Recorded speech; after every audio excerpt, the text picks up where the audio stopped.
Welcome back to Morning Joe. Democrats in several key Senate races have raised more money in the first 3 months of this year than their Republican opponents. The New York Times reporting in states like Kentucky, South Carolina, Kansas, and Maine, Democratic candidates have topped and almost doubled the fundraising of Republicans. That's according to new Federal Election Commission filings. In Kentucky, for example, Mitch McConnell's Democratic opponent, Amy McGrath, raised more than $5 million more than the Senate Majority Leader in the first quarter of 2020. Both have roughly the same amount of cash on hand. In Arizona, Democrat Mark Kelly raised more than $4.6 million more than incumbent Republican Senator Martha McSally. And in South Carolina, Senator Lindsey Graham's Democratic challenger, Jamie Harrison, with a haul of more than $7 million, raised nearly 30% more than the $5.7 million Graham did. Even though many Republican candidates have more cash on hand, the surge in fundraising suggests a new dynamic in some 2020 down ballot races. John Heilman, what do those numbers tell you? You can look specifically at Kentucky. There are some people wondering if McGrath actually has a chance to unseat the Senate Majority Leader, who can raise a ton of money and does have that powerful incumbency.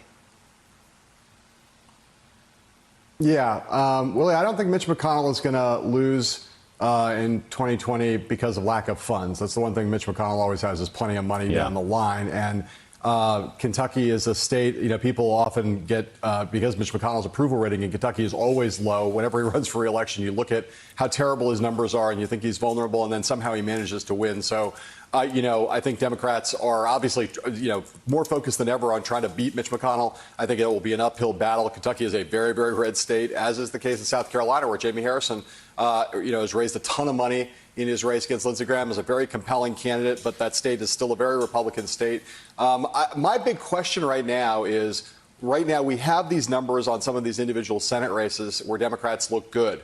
The number we're still waiting for, Willie, right now is the number for the Democratic National Committee on the whole and from Vice President Biden. And, earlier this week, and I'm going to look at my note here for a second, the Trump campaign and the RNC put their first quarter number out. That number was $212 million for the first quarter, $63 million in the month of March, which is a record-shattering number. The RNC and the Trump campaign are breaking all fundraising records, including the ones that President Obama set when he was in office in the 2012 cycle. And yet we sit here waiting right now for the Biden campaign and the DNC to report its overall number.